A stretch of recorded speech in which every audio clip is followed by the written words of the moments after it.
আসসালামু আলাইকুম। শিক্ষাদানের নাট্য পদ্ধতি এটা হচ্ছে গ্রেট থিং বিকজ আপনি যখন হাতে কলমে কাউকে কিছু দেখিয়ে দিবেন, শিখিয়ে দিবেন, সেটা কিন্তু আপনার ওই পুঁথিগত বিদ্যা বা বৈকেন্দ্রিক বিদ্যার থেকে অনেক ভালো হয়ে থাকে। দেখুন একটা সময় কিন্তু আমাদের গুরুকুল ছিল, অর্থাৎ গুরুমুখী যে বিদ্যাটা ছিল, যেখানে কিন্তু আপনার পাঠ্যপুস্তক নির্ভর ছিল না। সেখানে গুরুগৃহে গিয়ে একজন শিষ্য, সে হচ্ছে দেখা যেত দীর্ঘমেয়াদী একটা সময় ওখানে থাকতো। ওখানে থেকে তিনি সবকিছু শিখতো হাতে কলমে, যেটা আমরা মহাভারতের ভিতর দেখতে পাই যে পঞ্চ পাণ্ডব সহ তার যে ভ্রাতারা ছিল, তারা হচ্ছে সবাই কিন্তু গুরু গৃহে গিয়েছিল এবং সেখানে তারা অস্ত্র, যুদ্ধ, সকল বিদ্যা তারা শিখেছিল।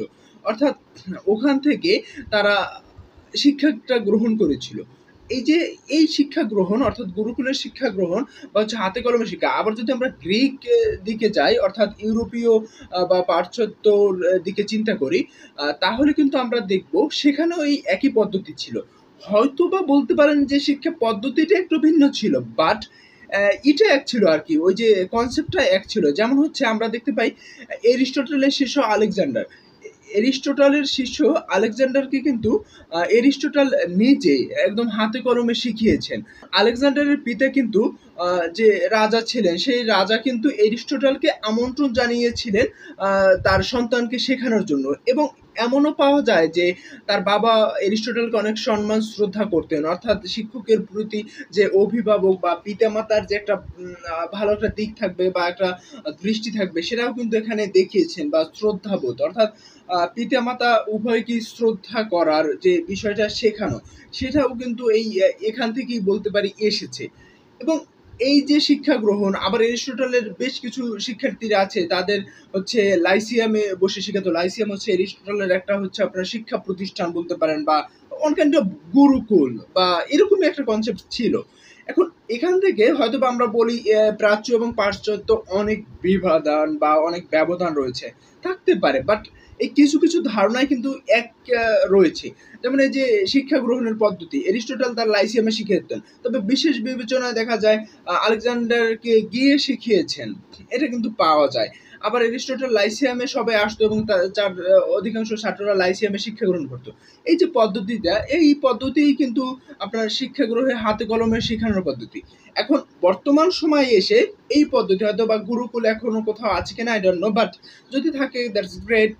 এবং সেটা ভালো হয়, কারণ আমরা দেখি বিভিন্ন সময় যখন শিক্ষা গ্রহণটা একজন টিচারের কাছে আমরা অনেক কিছু জানি, বা একজন পছন্দের টিচার থাকে তার কাছ থেকে অনেক কিছু জানতে চাই, এই বিষয়গুলো আমাদের শিক্ষার উন্নয়নের ক্ষেত্রে কাজ করে। অর্থাৎ ওই টিচার যদি বলে, দেখা যায় হচ্ছে 10টা বই আমার পড়া তার হয়ে গেছে, কারণ তার কথাগুলো আমার ভাল লাগে, এরকম কিন্তু থাকে।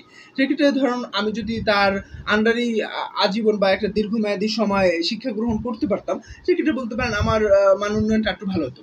কিন্তু এই পর্যায়ে এসে গুরুকুল নেই, কিন্তু হাতে কলমে শিক্ষা, অর্থাৎ আপনার শুধু পুঁথিগত বিদ্যা না। এখন হয়তো বা একটা থিয়েটার সম্পর্কে আপনি যাতে অনেক ধরনের বই পড়তে পারবেন, কিন্তু একটা সময় ছিল যখন হচ্ছে আপনাকে কিছু ছিল না, তখন একদম সেই প্রাচীন কাল থেকে যদি আমরা দেখি, তখন কিন্তু একটা শিকার করে এসে সেইটা পারফরমেন্স করতো। অর্থাৎ এই শিক্ষাটা হাতে কলমে শিক্ষা, যে পূর্বপুরুষরা পারফরমেন্স করে গেছে স্বীকার করে এসে আমিও করব এটা।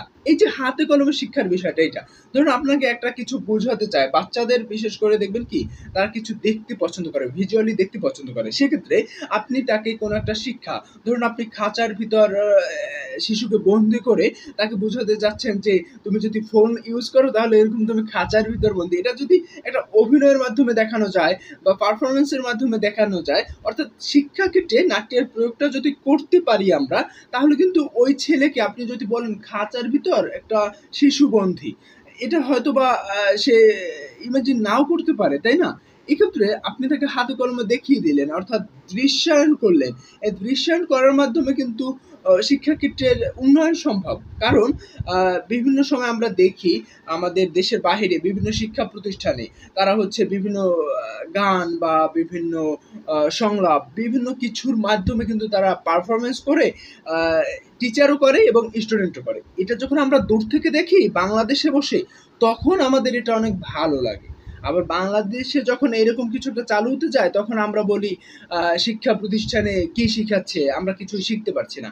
এই যে হাতে কলমে শিক্ষা বা দৃশ্যায়নের মাধ্যমে শিক্ষা, এই শিক্ষার মাধ্যমে কিন্তু বাস্তবিক অর্থে একটা শিক্ষার্থী আম তার একটা ভালো একটা অবস্থান তৈরি করতে, ভালো ইমাজিনেশন তৈরি হয়। সেক্ষেত্রে নাট্যক্ষেত্রে শিক্ষার পদ্ধতি প্রয়োগ করা যেতে পারে। হয়তোবা আমি বিক্ষিপ্তভাবে কথা বলেছি, বাট এটা কিন্তু চাইলে কিন্তু আরো ভালোভাবে এটার যদি আমরা প্রয়োগ করতে পারি, সেক্ষেত্রে আমাদের শিক্ষা ক্ষেত্রেরই কিন্তু উন্নয়ন সম্ভব।